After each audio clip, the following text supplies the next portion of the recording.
нека ни е честит на сите меѓународниот ден на ромите, па така и нека ни е честит и на нас двајца. Може ли да ни дадеш неколку твои согледувања, неколку твои размислувања за овој датум? Та, Джавир, фала пред се за честитките.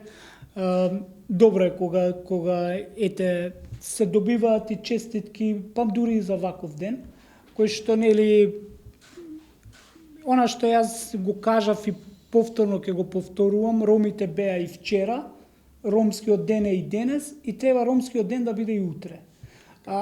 Зошто е тоа така? Затоа што ако денес видовме дека има манифестации, коктели, балови, маскембали и се живо и диво што ќе се случува денес, од утре како да не постоиме. Повторно ќе се вратиме на она системска дискриминација, каде што нашите деца, ромските деца ќе бидат на последната клупа, ромските деца ќе учат или во посебна паралелка, каде што ќе биде мултиетничко училиште, или ќе бидат сегрегирани.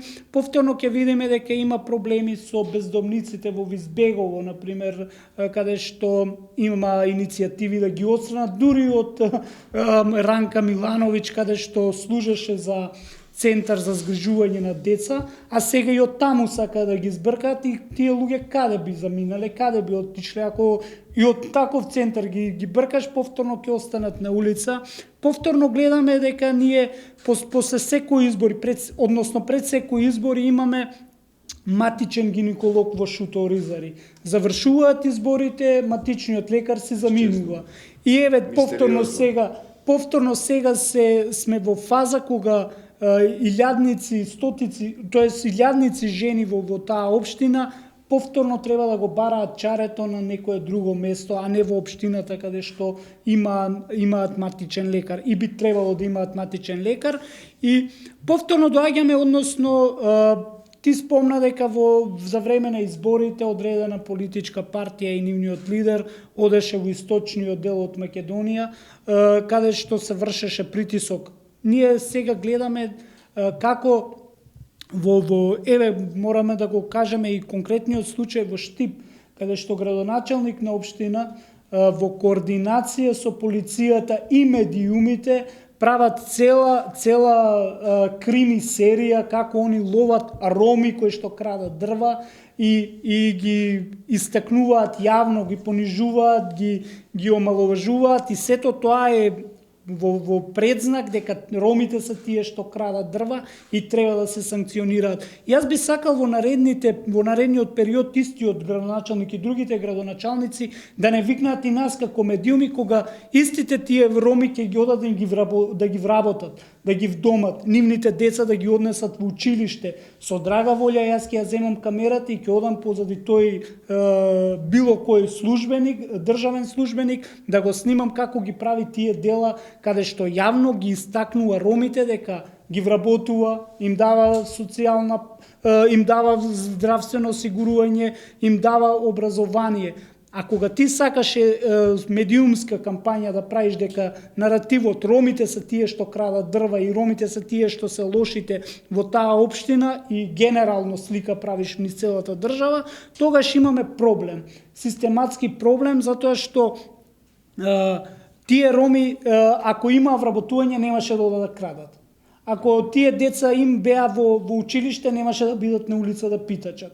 И ред други работи каде што би сакал во наредниот период оваа држава да не биде само и институциите, да не бидат само дента да дадат изјави дека се прават некакви стратегии, дека ќе има подобрување, туку да ги видиме на дела. Да ги видиме на дела тие промени кои што за среќа не се како во минатото кога ромите имаат други проблеми. Сега зборуваме за проблеми кои што се системски можат да се решат и треба да се решат, затоа што ние се целиме кон едно општество за сите, каде што бројките, процентите на одредена етничка заедница нема да бидат предуслов за некакви права, туку самата индивидуа ќе ги ужива тие права затоа што му се загарантирани според устав и закон.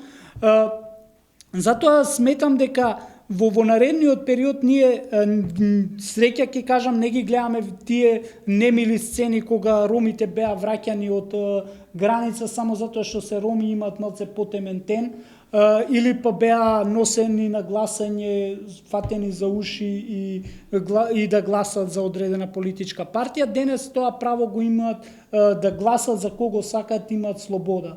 Имаат индивидуално право да гласат или па да не гласат воопшто. Да патуваат каде сакаат и кога сакаат.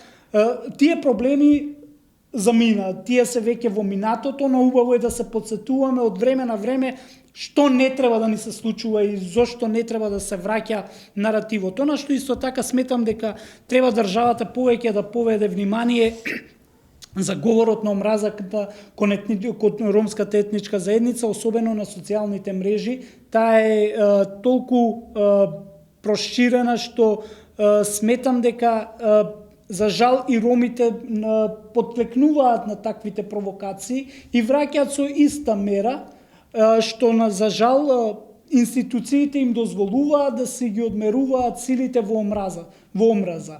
Напротив, би требало институциите да ги санкционираат и тие што користат говор на омраза кон ромите, а и ромите доколку вратат со иста мера да бидат санкционирани. Само на тој начин ние ќе имаме едно еднакво и праведно општество за сите.